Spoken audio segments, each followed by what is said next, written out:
Hey, hello, hello. Hey, can you hear me? Yeah, I can hear you just fine. What's up? Oh, sweet. Um, yeah, so I was just reviewing, the video that you, Rem, and Vosh, when y'all were just talking about the indigenous people. Do you And want to, real quick, do you want to introduce yourself so that everybody kind of understands your background and everything? oh yeah, y'all can. I just made a Twitch. It's called a Crutch Boy Mike because I'm on crutches. But yeah, so I went to school for music education, but hmm a significant part of my own personal study was like native peoples and stuff. And I'm a tribal citizen of a Michigan tribe, Okay. but I live in Alabama. So it was interesting to me about like land and culture and stuff because there is a sort of culture of remote Indians, or hmm people can say like city Indians and stuff like that. Sure. All right. Well, I imagine I'm sure either me or Vosh or Rem said some things you disagree with probably, and that's why you're here to chat. Yeah, yeah, Yeah. just a little bit. Yeah, go for it. Yeah, I'm not here to like talk or nothing, No, but yeah, that's not good. so like for example, so I understand there's a lot of anxiety.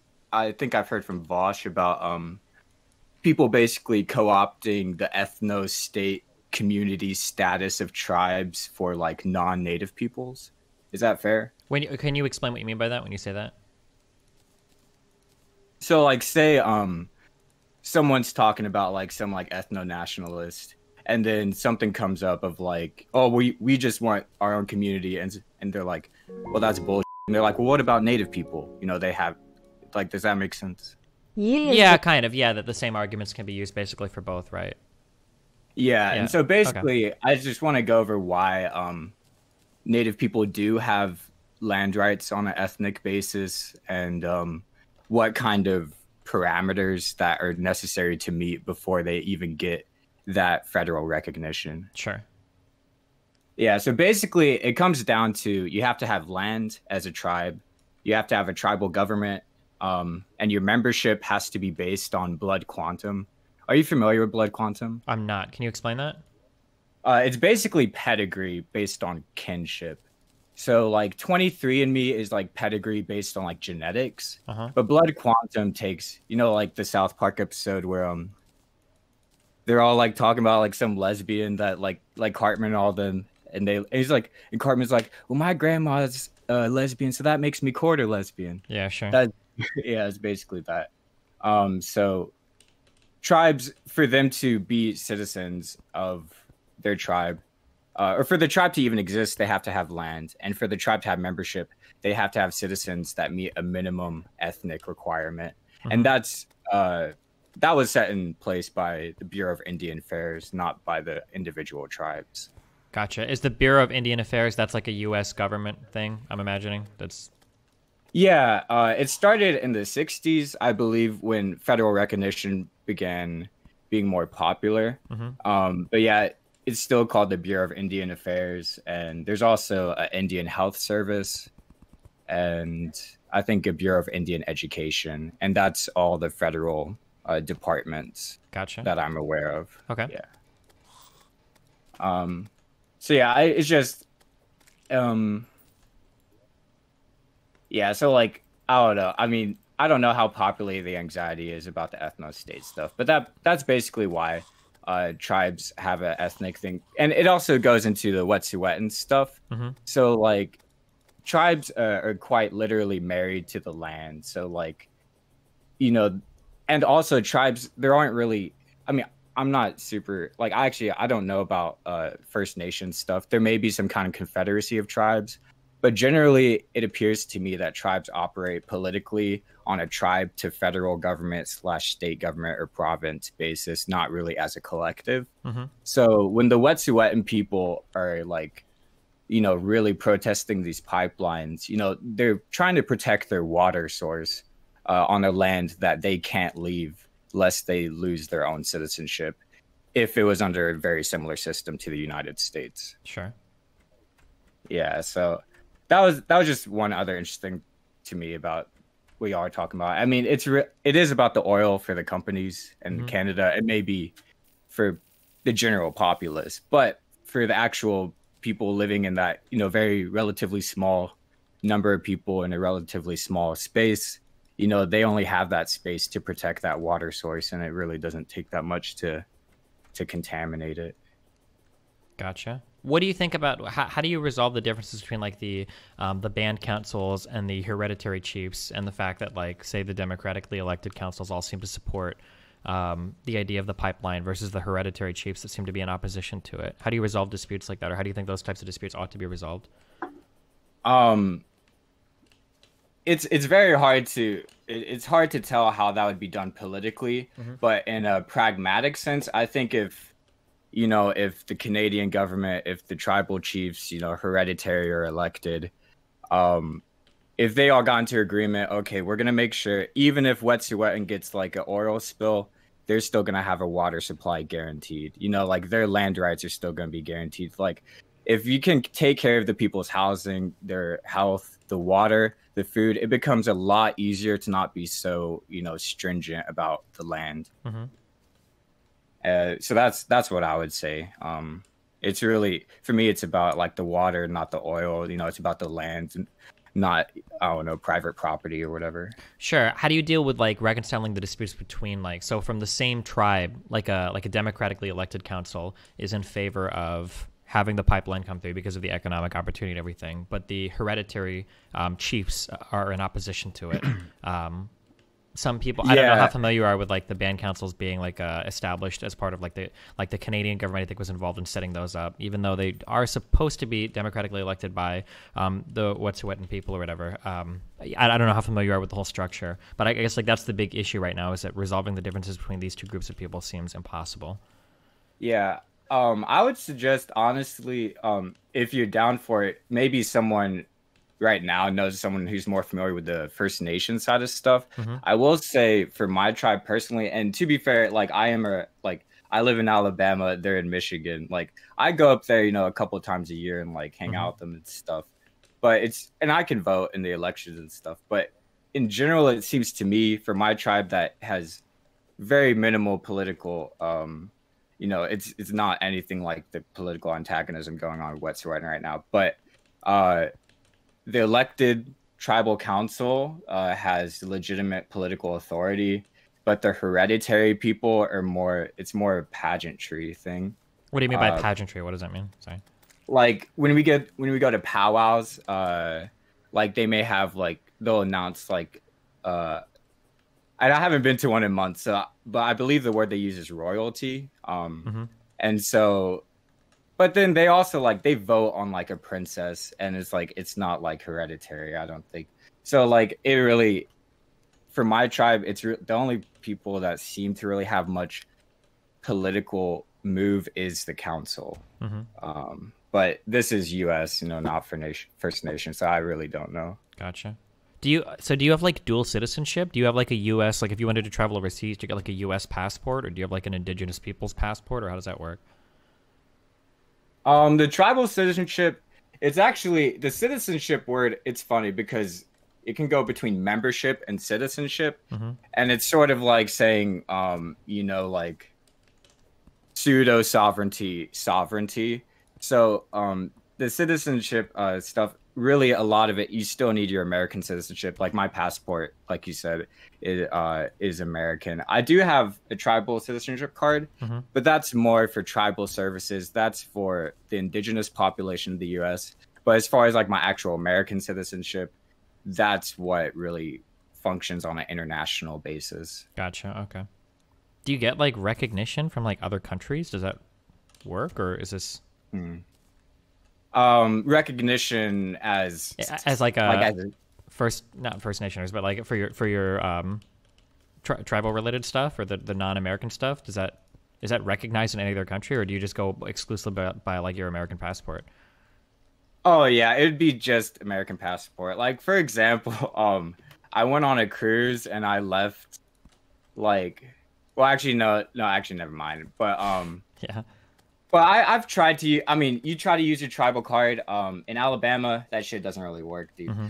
In states with a much large like in Michigan, my tribal ID would work a lot better, but you know, it just depends on the native presence. You know, it's really people can kind of eyeball or like it's really up to the person's judgment whether they let you get get through or not because like it's just way more convenient to have like a state ID and a passport and just whatever anyone else has. Gotcha. So you don't run into somebody that doesn't know what's going on or something like that, right? Yeah, exactly. And the tribal ID is really nice, but and it's another thing about like for example, we could go into like education if you want, just so we're like I don't want to just just shoot shit for too long. Yeah, go for it. But so for example, for education, have you heard that like natives get like free college or something like that? I'm not familiar with the United States. I don't know much about like native issues in the U.S. So. Okay, well it's super common where I'm from because like in Alabama, dude, like everyone's fucking like 116 Cherokee or something like that, Sure. which is cool and all, but anyways, yeah, so like there is in I forget which law it is, but the quote is the responsibility and goal of the federal government is to provide comprehensive education programs and services for Indians and Alaska Natives. Okay. So it's defined as a responsibility and goal. We of course know like our goals are not always achieved in very complete ways. For example, I'm looking at a couple maps. I can send these later if you want. But like for example, there's only 55 Bureau of Indian Affairs operated schools in the country. Gotcha. And they're like all like west of the Mississippi, you know. Okay. And so just the thing to understand, and I could give more evidence of this, but the thing to understand is with education, it really only applies to a small subset, or not necessarily a small subset, but a subset of the indigenous population. So any kind of thing where it's like, oh, well, it says in this constitutional law that like Indians get this. Well, it's like, it's true, but the access is really hard. Like effectively, it's hard to take advantage of that, I would imagine. Exactly. Yeah, sure. Exactly. Yeah. Or there's also 132 tribal schools, but you know, many states don't have them, Alabama included. And there's like tribal colleges and universities and stuff, and they get some funding, but they too are like largely west of the Mississippi. Yeah, and just the one little thing on nonprofits. When I do stream, I'm gonna go over this American Indian College Fund career pathways thing, and it's in conjunction with AT&T. But basically, you know, their organization is titled the American Indian College Fund. So like, it's really easy to look at that title and think there's some like huge magnanimous like funding for Native peoples. But like for me, for example, the only funding I got was from an individual program in my tribe that's funded through casino revenue.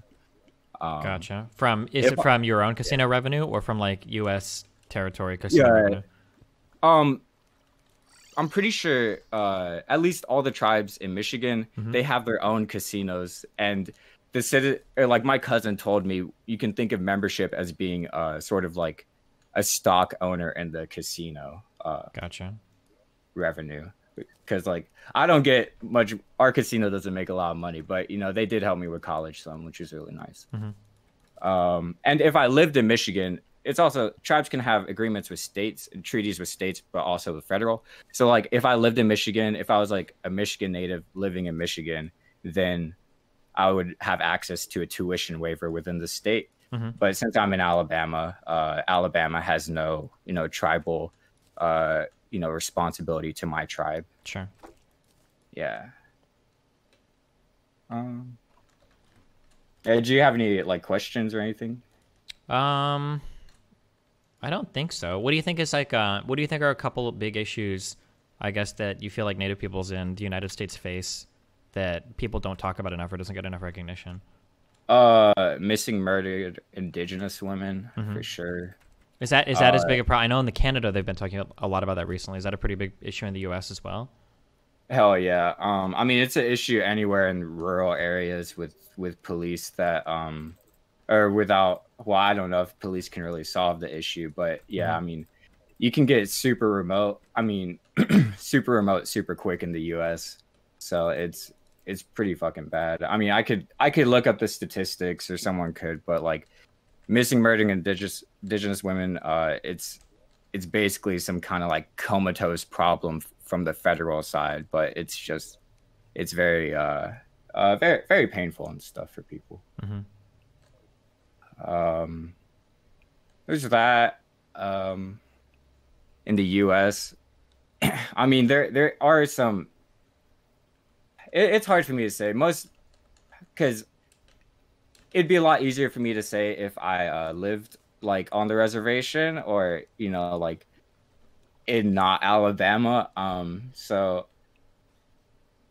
but we all, of course, everyone knows now, like with like Black Lives Matter and all the protests going around the country, we all know there's like a ton of things that like people just have to get access to. And we can bring up indigenous people, but like we got to focus our energy on everybody, and like especially Black people right now, I think. And I think that would do good for all people.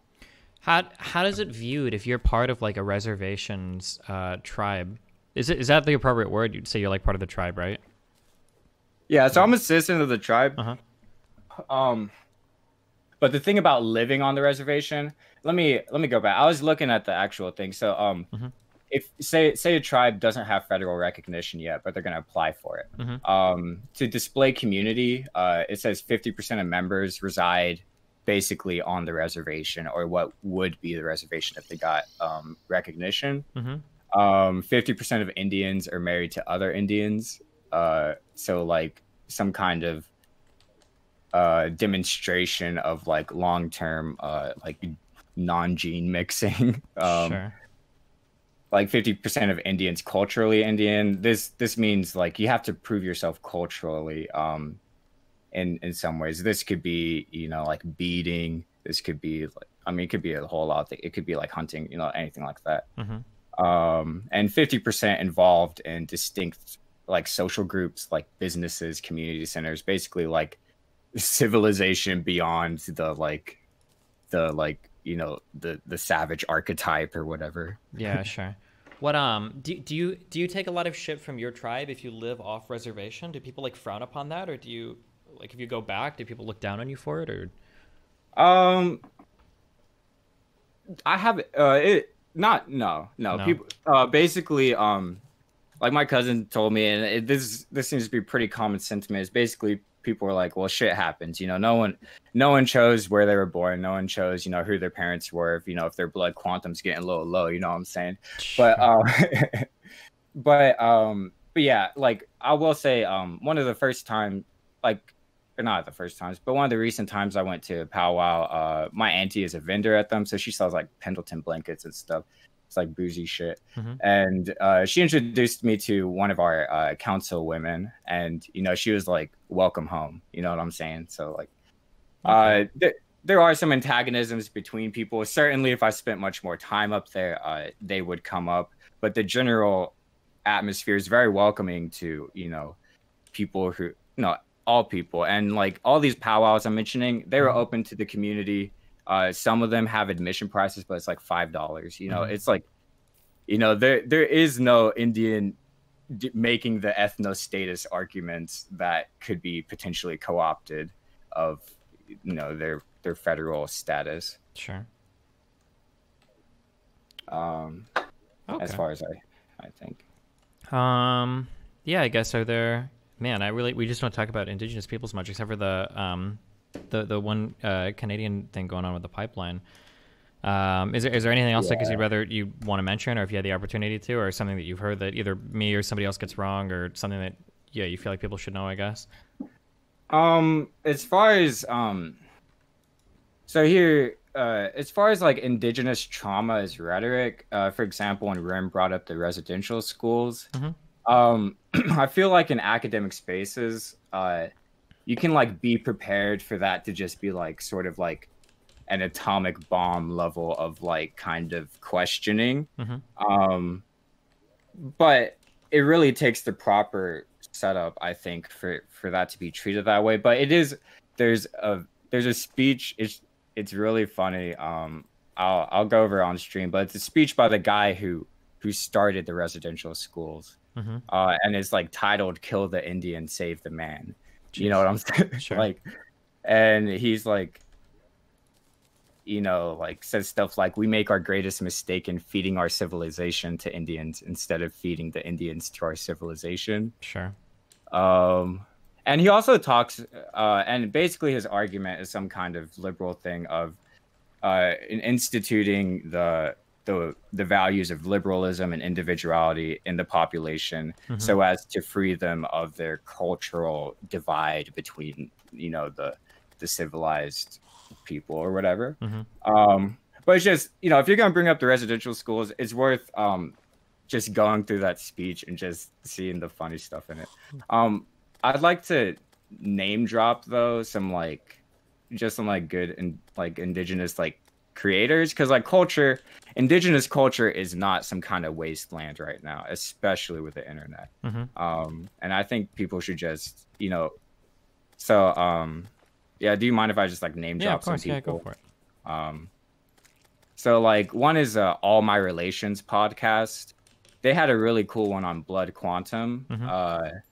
where they brought in this geneticist, and she talked about genetic runoff and how, like, say tribes gradually move from blood quantum to some kind of genetic testing, you could end up with someone who's like blood quantum, like 1/4, but then their genetic comes back like 23% or something like that. Mm-hmm. So they're like academics, or they bring in academics and stuff, and it's interesting. So yeah, that's All My Relations. For music, if you want to hear like what powwow music sounds like, Northern Cree, they're like super good. Northern Cree, they're like the like the standard or whatever. Okay.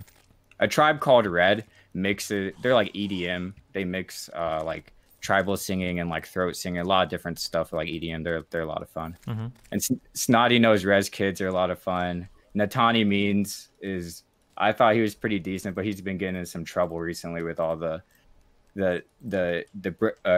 breadth of discourse on revolutionaries. So What does that mean? What's? like he like, I forget what exactly he did, but basically they're accusing him of using his militancy as an excuse for like his racism or sexism and stuff like that. Okay. Maybe. Not that he's a militant, but the rhetoric, maybe. I don't know. For YouTube though, Cody Dayish Productions, he makes these little skits. It's really funny. Patrick is Navajo, makes good like native meme reaction videos, and yeah, I don't know. There's anyone who graduated from the Bureau or the Institute of American Indian Arts in creative writing in the past few years. They've been putting out a lot of really good creative nonfiction, a lot of good writers recently coming out of the IAIA. So yeah, I don't know. Is there any kind of like unifying identity or culture around like native groups in the U.S. or did this? Oh my God, I didn't know that did 400 damage. We're ignoring that ever happened. Sorry. Or did do you guys all view yourselves as like very distinct or separate groups? So this goes back to the speech I was talking about.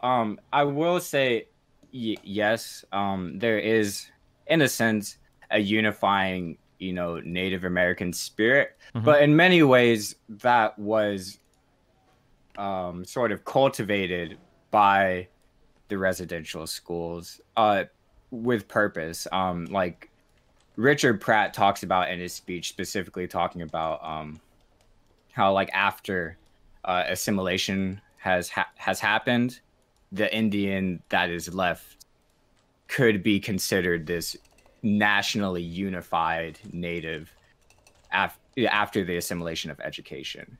Gotcha. But in an actual sense, be like all the meat. I mean, it's like any other culture, like or any other just communication. There are a lot of correlations and tastes and stuff like that. So there's stuff where it's like you can say it's like, oh, that's native as fuck, and like anybody would say that, I guess. that kind of stuff. Okay. Do you think natives have do you think native people have like any real representation in terms of like American politics? It always feels like, I guess from an American perspective, it's weird to say it, like a non-native perspective, it feels like these issues don't ever really get brought up that much. Do you guys ever feel like you get kind of shafted in terms of mainstream political discourse, or? I mean, yeah, it's well, I would say natives have as much political influence over the American political system, as any other voter. I would say, I mean, as far as like issues coming up, it's kind of, we're relying on like politics and like the media to bring up indigenous issues, and that's just not really going to happen super often. And but as far as like tribes, their political influence sort of begins and ends with treaties. Like I don't like Canada. There's some First Nations representation and like their form of Congress or something like that. But in the U.S., I don't know if there's really any tribal government representation in the state or federal governments. When you talk about like how the only representation you have is treaties, though, right? Like how those treaties get negotiated, I imagine, is going to come down to like how the American electorate feels, right? Where like if most Americans don't really care about tribal issues, then you're never going to get like that great of a representation in terms of like how treaties go, right? Or they're never going to pan out as well for natives as I'm sure they'd like them to. Yeah, that, I mean, for sure. I mean, like, for example, like me, it's the federal government, says, it's our responsibility for like the health, the education, this kind of stuff. But like, I live in Alabama. There's no Indian health service in Alabama. The closest one's in like Nashville, so it's the issues themselves. People kind of just cope with this stuff, and tribes are really good at taking care of their people. Like my tribe, like they didn't have to, they just sent me like a relief check, and it was a bit more than like the typical one that Trump sent out. And like, they just did that because they knew like we could be struggling right now. And so it's, I don't know how much motivation there is for federal, kind of advocacy. Do natives have like strong party biases? Like, do most natives favor Democrats or Republicans, or is it kind of whatever? Or in your personal, I understand you can't speak for everybody, but just from your personal like impression, does there seem to be like a lean in one direction? Yeah, I mean, I'd say it probably follows more generational lines. I mean, because I'm only around like yeah, like I didn't grow up on the reservation. Like you could find plenty more Indians who know way more about the community than me. For sure. And like I'm white too, so like a lot of times I could just just pass as white politically and stuff like that. But like, I mean, I can tell you, my mom voted for Trump, dude, and oh jeez, yeah. like, so I mean, and it's not like her actual political beliefs or like that. It's just she was. She lived the life she lived and she's the age she is, and it seems to fall. But as far as like the young native people, if they're politically active, like they're on some like like decolonial shit, like they're probably, if they're not reading theory, they're like consuming memes that are basically theory. Sure. Seems to be how it goes on the internet these days, yeah. Yeah. So, yeah, I don't know. I mean, and also like there is a lot of, I mean, there is the sort of romance, you could say, between the cowboys and the Indians, and the modern being maybe like the rural kind of like bike riding people, and like the rural, like native people and stuff like that. So I don't know. It's really hard to say for me personally. Do most natives feel like they get along pretty well with like any neighboring rural communities, or are those relationships usually like really strained?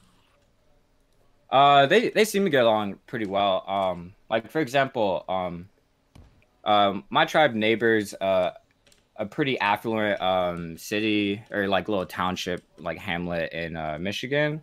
Basically, I would say like natives have every incentive to be like, at least in a in a systemic, in a collective sense, as welcoming as possible. You know, you talk about people personally, you know, you can get into really strong like convictions and stuff, but on a collective basis, there's every incentive in a lot of ways to protect you know, the political functions that we do have right now and the services we do have Mm-hmm. uh without having to, you know, like lobby or something like that. Sure. So yeah, I mean, people are super nice, super welcoming. I don't, I mean, but on the other, this missing, murdered indigenous stuff, that stuff's committed by and large by people in neighboring communities, you know, like that come into the reservation and then, you know, abduct people. So I mean, relations are as publicly kind as they can be, I guess. Mm-hmm. Gotcha. Um. Yeah.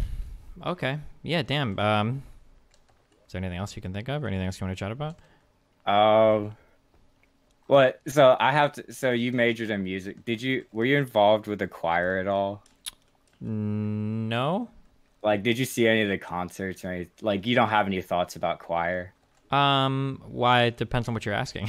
What do you mean by that? Well, like, because I don't know if it's like a South thing, but like in Alabama, dude, choirs, they be singing African American spirituals every single concert with like two or three black people in the choir and a whole bunch of suburban white people.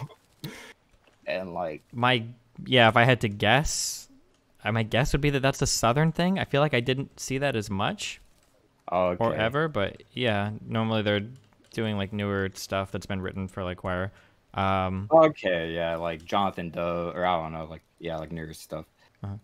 Yeah, Yeah, I don't know. That might just be a South thing, but I mean, that sounds like a pretty Southern thing. So yeah, I don't know. yeah, yeah. I was just wondering because Hmm. it's because like this whole cultural stuff. Everybody, I mean, it's so annoying having to go through like some kind of culture war in general, but like it's just yeah, it's just really funny. Like having majored in music and being in choir in the South is just like because like obviously, you know, like music is music, you Hmm. know, it's whatever. But it's just there's been some real cringe moments just because people just didn't pick the right music for their group. I don't know. Yeah, I mean, it's kind of weird, but I mean, it kind of happens. It's one thing that's like very, very strange in the United States is that we had like slavery and all of that. Like we brought black people over and all that shit. And so for a long time, black people were kind of like a lesser class than white people. Arguably, they still are treated that way. But all of America's great contributions to music came from black people. So like jazz and hip hop are arguably or inarguably some of the largest like movements in music that happened, and these came from black people in the United States. So what happens is a lot of people that go to school for music, right? Black people, you know, made this music in the club, and white people study this music in the classroom. So when you go to schools, what you have, like for jazz programs, for instance, is all white people studying like old black music. And it wouldn't surprise me. I don't have as much on-hand experience with choir stuff, but it wouldn't surprise me if choirs were kind of similar. That a lot of choirs are singing like old like black spirituals and stuff, and it's like 95% Yeah. white kids. Yeah. Yeah, and I suppose what I've heard, I haven't been out the country, but what I've heard is that on choir tours to Europe, you know, the audience over there, they like insist, you know, upon the African American spirituals and stuff like Moses Hogan and stuff like that. Yeah, that wouldn't be that surprising considering that is like why would you go to Europe and sing European choir songs from America? Yeah, Yeah, as Americans, yeah, you'd probably want to sing something that's a little bit more. yeah, American. Yeah. Yeah, yeah. I mean that's a really good point. Yeah, I mean like, yeah, the cultural the the cultural weight that has been put on Black people in this country is just enormous, and Yeah, it's people. like it's really strange how the culture wound up to where black people are relegated as second class at every part of American society, except when it comes to culture. Like everybody wants to be black. It's just, I can't imagine the dichotomy. That's just such a strange way that things have wound up. But yeah, Yeah, it's difficult. Well, thanks for talking and having me on, man. you care if I shout out my Twitch? No, yeah, go for it, dude. Yeah, so I'll be doing my first stream on Twitch in a couple seconds. If anyone has any questions, it's a Crutch Boy Mike. We can just talk about just anything you want to talk about. It's fine. Mm-hmm. I'm gonna be going over my local cities, Huntsville. I mean, I don't need to say the city, but even though I did, but Sure. I'm gonna be going over my police department's press conference on the protests that they chose to shoot tear gas and rubber bullets at. It's really funny. They say stuff like, "You only have so long before you lose your sunset." I don't know. It's kind of funny. But anyways, yeah, dude. If you ever want to talk about music, just talk about anything, dude. Totally down. Yeah, sure thing. Yeah, cool. All right, have a good one, man. All right, you too. Bye. I think that Trump is right. I think that all political discourse should be banned on YouTube and Twitch streams and Twitter. I think that these people aren't worthy of having political discussions.